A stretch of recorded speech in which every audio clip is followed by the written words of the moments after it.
place. Come on, let's welcome him tonight. To this broken vessel. We know that you desire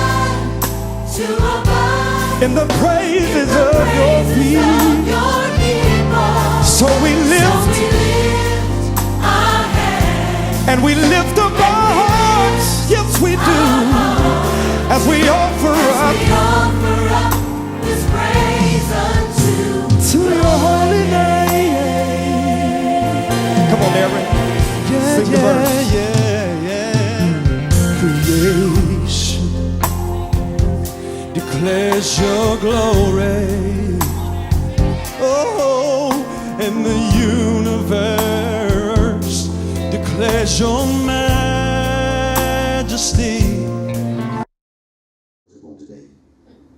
I'm going to say that again. It says, saying, where is he that is born King of the Jews? We have seen his star in the east. We are come to worship him. Now these men, wise men, as I was doing a little research and study these wise men, as I did a little more digging, they said they possibly came from what they call China. And they were of sorcery. They studied their stars. They was astrologers. But something in them caused them to want to worship this king. He said, we saw his star. We were wise men. They said, as I studied, they called them wise because they chose to worship this king. Now, might I add that this king at this time was only maybe 2 or 3 years old. Contrary to what you've seen on TV, they didn't see Jesus in the manger. Wasn't possible. Because they traveled over 900 miles to get to the king. Oh, let me say that again. They traveled over 900 miles to get to the king. Some folk won't travel 2 miles to get to the house of God. And they didn't have transportation, so they was either riding a camel or walking. 900 miles. Now let me think. 900 miles will probably get us on the other side of Kentucky. Am I right? Yeah. Roughly? Yeah, about 900 miles. So that's me starting out from here. Because from here to Kentucky is 500, almost 600 miles. So I may be in St. Louis. Further St. Louis? Somewhere over pretty close to Kansas. Pretty close to Kansas. That's a lot of walking. I'm just, go with me now, young people. Y'all got a lot of energy. Now, you've seen a star. Wait a minute, hold on. You're not even worshiping this king. You saw a star because you studied the stars, and all of a sudden, as you begin to look at this star, something spoke to you and said, hey, the king has been born. You need to go see him. You ain't got no car.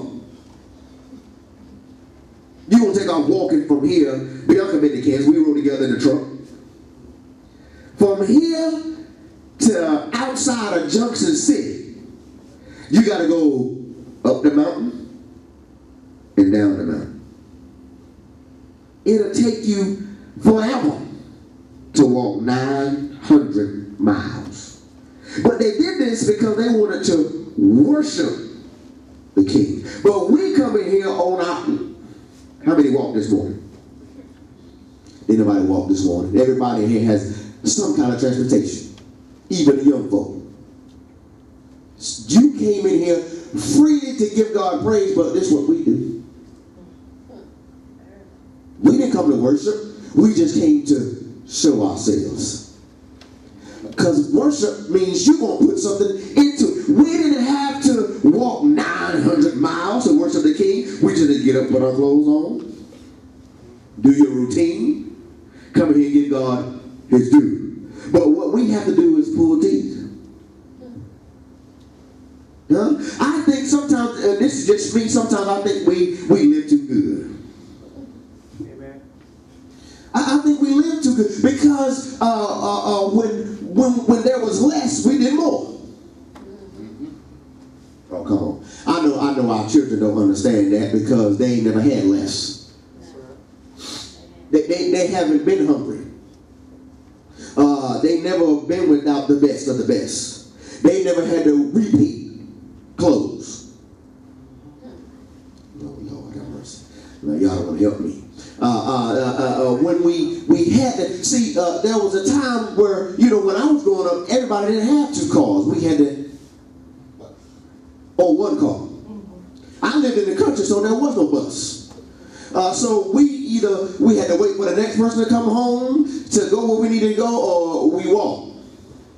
My aunt and myself didn't have transportation, so I walked from Plymouth, North Carolina to Columbia, North Carolina. Walk. No, it's more than 13 miles. We walked from Plymouth Hospital. From the hospital in Plymouth, North Carolina, all the way to Columbia, North Carolina. Walk. That's like walking from here to the other side of Cary. Or maybe a little further. Walking. Not on a city street, on road. With a smile. With a smile on your face. Right. Walking.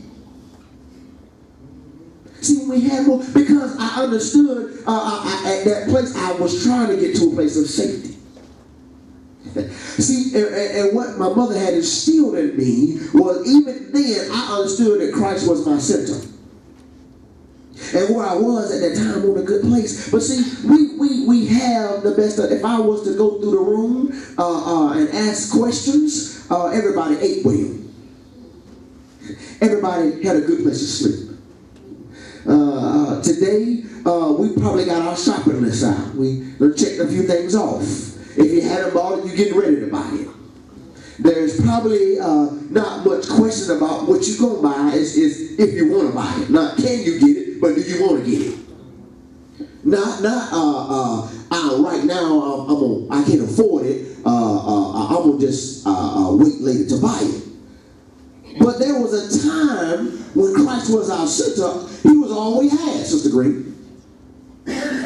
Before we got to this place, we had to worship Him. Church was a place where I would go to get some kind of release because I needed to worship the King. Now it's optional because I'm going to get what I want anyway. Come on, somebody help me. Worship means I'm going to pay homage. I'm going to make sure that when I show up in the sanctuary, I'm going to make sure that I'm going to, you know what it said when I studied this, it's like a dog licking his master's hand. That was worship. Anybody got a pet? My dog loves to rub up on me. He's too big for all that, but he likes to get close.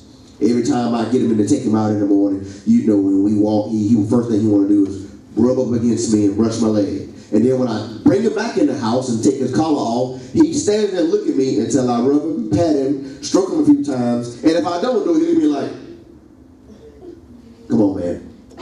You know what I'm waiting for. When I'm done, he go back into his kennel until I go get him again. So we should be seeking the King. Or anybody waiting for him to? Anybody standing there in worship waiting for the King to touch you? What we do is we get a quick worship. You know what I mean, Brother Hope? Hallelujah. Thank you. I'm done. I need a relationship with Him, so when I do lift my hand to worship Him, just because they said, look, these folks, these wise men, they call them wise. Anybody wise in here? Because if you're wise, you come to worship the King. Not stuff. If you don't get out the, okay, let me do it this way. If your kid don't get a thing for Christmas, I guarantee you they're not going to be happy with you. Amen.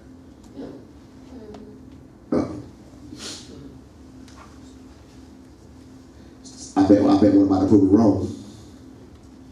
If your kid don't receive anything for Christmas, you will have a problem. Because they're going to give you a problem. They're going to act the monkey. Yeah. They ain't going to speak to you, and you still feed them. Somebody told me the other day, they said, they told their son, said, look, boy, all the OD essentials, food and clothes. Not high dollar clothes and not the best food, just food and clothes. Somewhere to sleep. That's it. Somewhere to lay your head. I don't owe you anything else. Everything else is optional.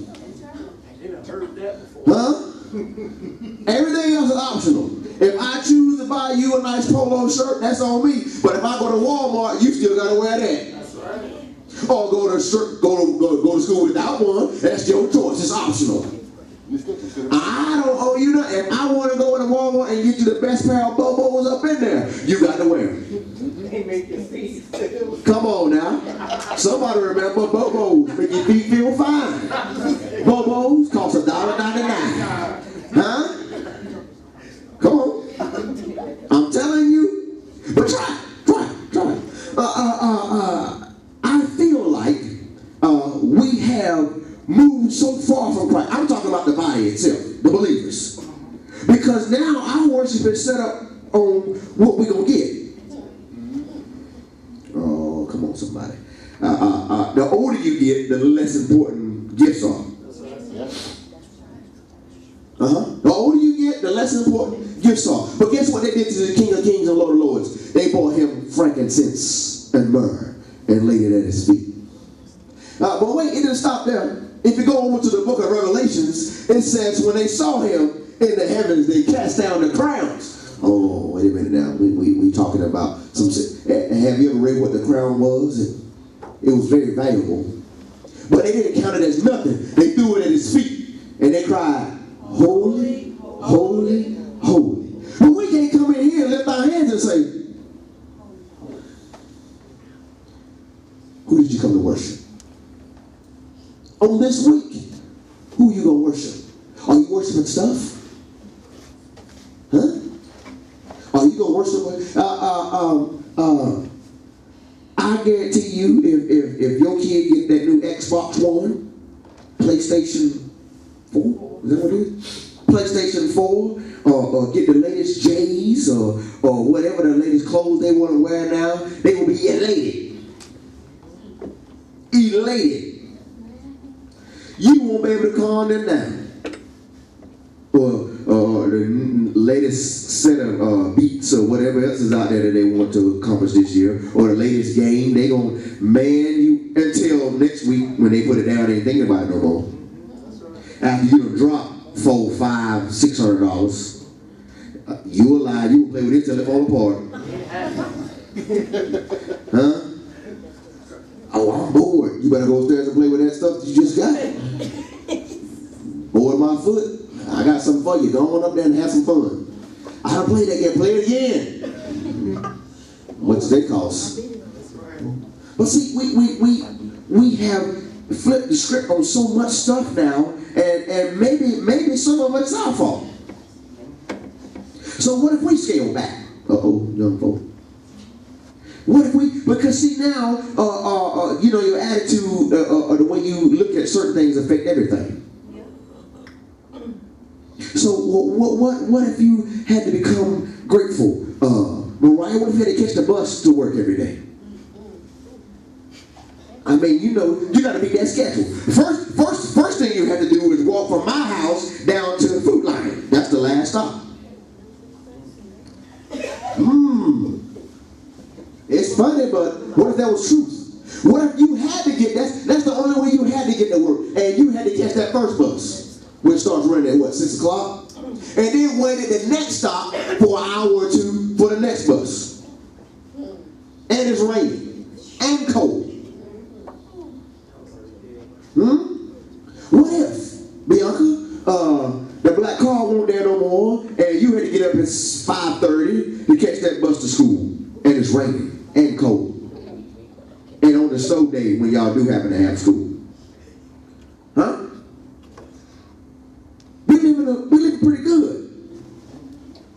Come on.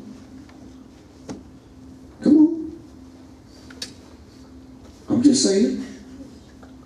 Khalil, what if we had to? What if you didn't have a pair of J's? And what you wore to school caused problems every day. What if when you walk down the hall, you just had on a pair of Nikes, but they want the J's? Because I understand when I was in school, you could wear a certain pair of Nikes. You just had Nikes. You was all right. But if you had the best of the best, everybody, you were the man. What if your mama said you gonna wear your hair cut every day? You ain't gonna do your own thing. We cut it down and we gonna keep it. See, that's a style now. That's what they do now. Everywhere you see, they bringing back the high top with this. You got a little part in there. Yeah, we were doing that in the 90s. Yeah. Ain't nothing new. Yeah. So what if things weren't that and all you had to look forward to and the only freedom you could get was to come into the house of God. And you worshiping the King because you know He gonna supply your every need. But now we don't believe all the way He's supplying. Now we feel like we doing some stuff ourselves.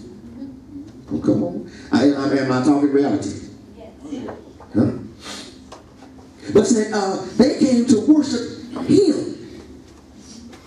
They set out in the morning on their journey. That morning when they started walking, they had a purpose. When you come in here, you should have a purpose to worship the King of Kings and the Lord of Lords. That should be your purpose. Nothing should be more important than you coming in here giving God His due. I'm talking old and young alike.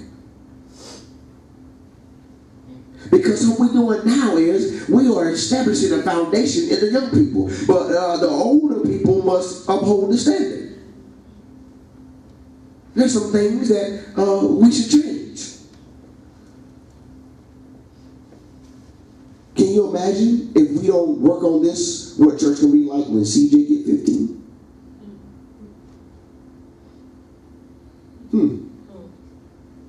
What kind of world will he be in? Everything is so watered down now, people are afraid to tell people that their lives are in shambles. Oh, you can do what you want to do. As I was praying this morning, I said, God, I want a musician that's after your own heart. I want somebody that is listening to you. I want somebody to come to join ministry, help us grow in ministry, not coming here to get a paycheck. Because now the church has made it glorified to you get that check.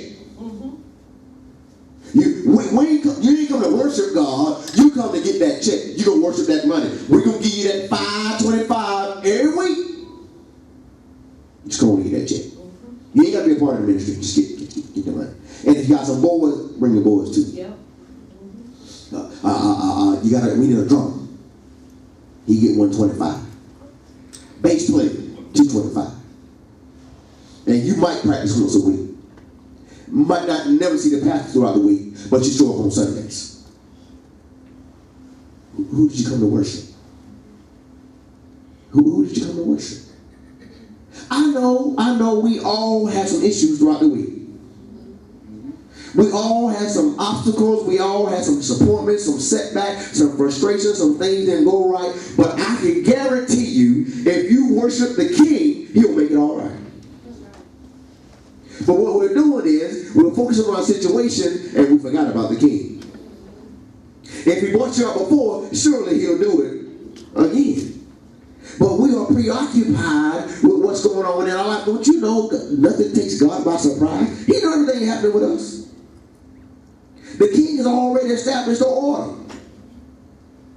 He already set some things in motion. He knows exactly what He's doing. It's up to us to accept what He's doing. So who did you come to worship? Who did you come to worship? Did you come to worship the King of Kings and the Lord of Lords? I wouldn't let somebody that don't know my God out worship me. Because the world is celebrating their God. I guarantee you, on Christmas Eve, it's going to be a bunch of folks out there. I'm probably one of them because I'm a last minute guy. I'll probably be out there at 4:30 before the stores close, getting my last things together. Had all day yesterday. My wife and myself, we had all day. We were lazy yesterday. After we went to the store, Walmart was quite wild. We didn't want to deal with that crowd no more. We came on to the house and sat down. We just decided I was going somewhere to school to do a little shopping. I said, nah, we'll wait. I'm sure it's going to be some people out there that don't know who God is. And there's going to be some folks out there that did know Him, but they choose not to worship Him any longer. But I guarantee you they're going to be in that line handing out that card. It's like that. There's going to be some folks out there going to be spending money they don't have. Come January, when they get that credit card bill, they're going to try to figure out how to pay it. You know how they're going to pay it with the income tax. And they're going to lie on that. They're going to be claiming stuff they don't even have. So they just so they can pay that bill. They're going to run up a $2,000-$3,000 credit card bill for a few hours. Watch your kids. Anybody watch your kids on Christmas? They play with something for about 2 hours and they don't think about it. You spend this money and go to your closet. Go to the closet and see what they got in there. Go in the closet and see what they got. I bet my son can donate some nice stuff. And he ain't gonna ever play with it again. He asked for it. It was fun for the moment. But he ain't gonna play with it ever again. Anybody know what I'm talking about? Yes. Hmm? I know all of us got some. Yeah. Is that how we do Christ? He was fun for the moment. We don't want to mess with him no more.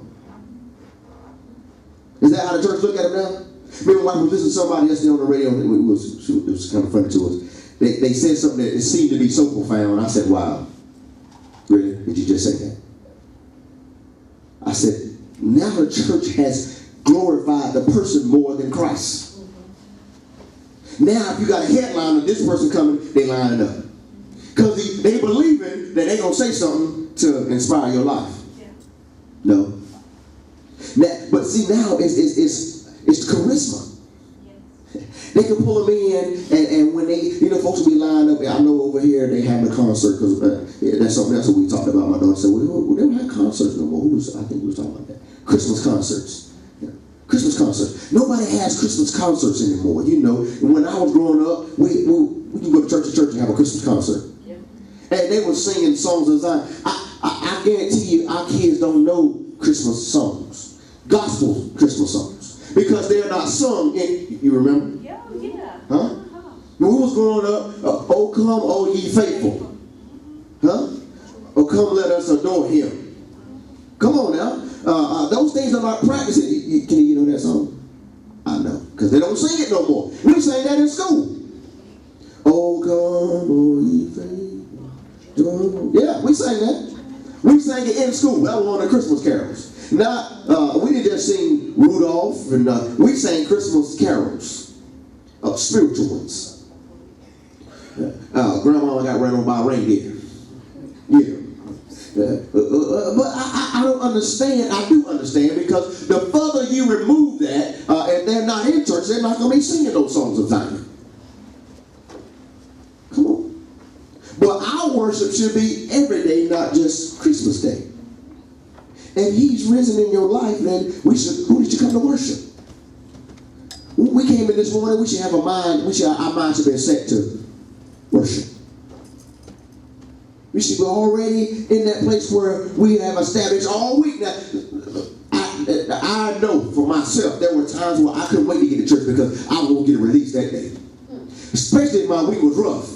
When we didn't have testimony service, I couldn't wait to testify, because I knew when I get my testimony out, I'm going to get me a praise in. Because I knew a release was going to come. But now it's almost a luck to anybody. It's hard to come in. Anybody know what I mean? Oh, come on. It's a struggle sometimes, but when you get through the doors, you should have some kind of freedom. A place of, I can say, I'm going to let this go. So we're going to change the atmosphere. We're going to change the atmosphere. Because I know who I come to worship.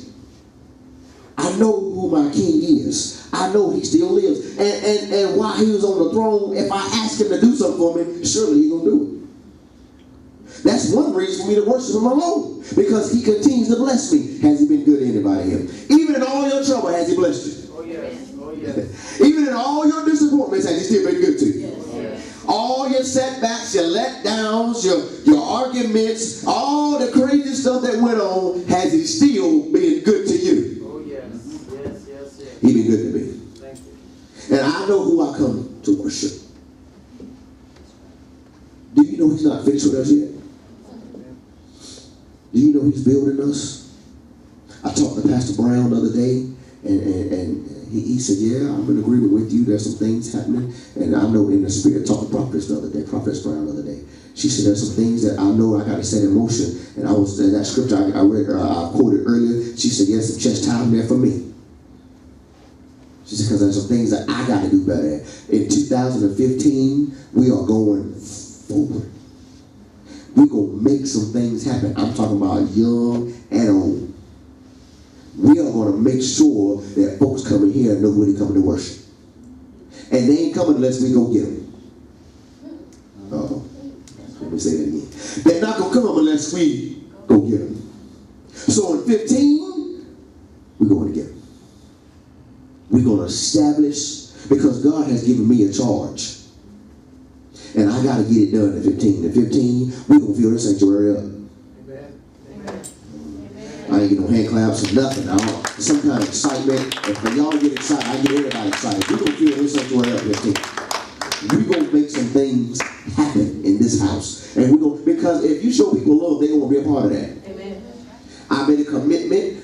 Next Sunday, I will be traveling to Durham. We're going to bring her here, and she's going to be in service with us. Okay. If I have to go to get what's called from Greensboro, we're going to do that. Young people need to be in a place where they can be free. Amen. And that's the best way to build. Because if I get the parents to get the children in here, guess what? Their parents will show up. But if their kids start worshiping, come on, somebody. We're going to make some things happen at 15. I know who I come to worship. But I don't want them to come and join and hang out and nothing happen. So they got to see y'all do something. Huh? I know who I come to worship. We're going to make this a place of free worship. The atmosphere is going to be set. We're going to make this place where when people come in, they can feel God's presence. And when they walk in here, they want to lift their hands and say, God, I thank you for just being good to me. Because of those folks, these wise men who wasn't even worshiping our King, if they can travel 900 miles to get to him, and all we got to do is lift our hands to get to him, then we ought to be worshiping. We ought to be worshiping. On Sunday when we come here to sing, I know we don't have no music, but whatever song that's before us, we should join right in. Huh? Be a crowd participant. That's one time when you could join in and look, because we don't care what you sound like as long as you worship. I ain't the best singer in the world, and I know some of them runs that Bianca hit throw me off, but I gotta get my voice. I heard Brother Hope today back in the corner. He wasn't trying to keep up with Bianca. He was just singing. Hey, make a joyful noise. He knew who he was worshiping. I can't do all that she does. I don't try. When I'm at home, I don't try. Because my voice ain't geared like that. I can't. He didn't tell me, Apostle, I need you to sing in soprano. He just said make a joyful noise. I know who I come to worship. Those young folks that were dancing today, I know they didn't have all the best moves, but if they keep doing it, guess what? They're going to get better. Because they know who they're going to, eventually they're going to find out who they came to worship. Huh? But you got to put them in a place where they can worship. Open up a door for them to say, you know, this is what I want to do. If we keep encouraging them, the next time you might see a few more twirls and jumps and moves. But we got to make sure it's available to them. And if this church is filled with nothing but teenagers, I will be elated. I will be too happy. Because if I can fill up them the first two rows with teenagers, then guess what? Some other folks will come. Yes. But we got to go get them. But we got to tell them who we worshiping. Stuff is not important to me. I know my family asked me 1,000,000 times, what do you want for Christmas? You know what I want for Christmas? I want my family to be in a good place. We all sit down together, have a good meal, and enjoy the day. Amen.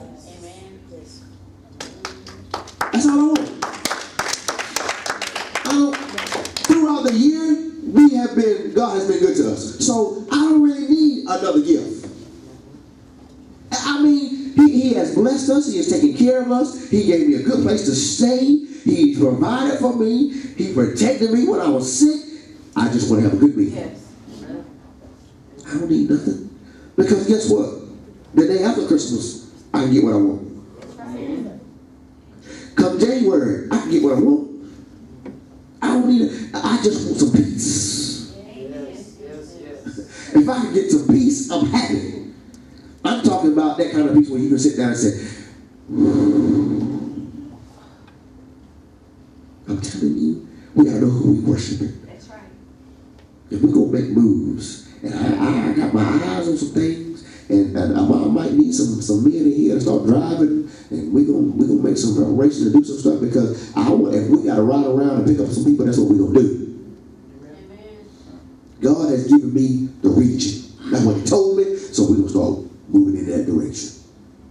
And we're gonna make some things happen. I know who I come to worship. I don't have to travel 900 miles to get to my King. I'll just get in my car and drive about 10 minutes. I can come in here and give Him all the praise I want to give Him. But the problem is we're not giving Him all the praise that He's due. Before we worship, we think about our problems. Come on. Before we worship, we think about our bad situations.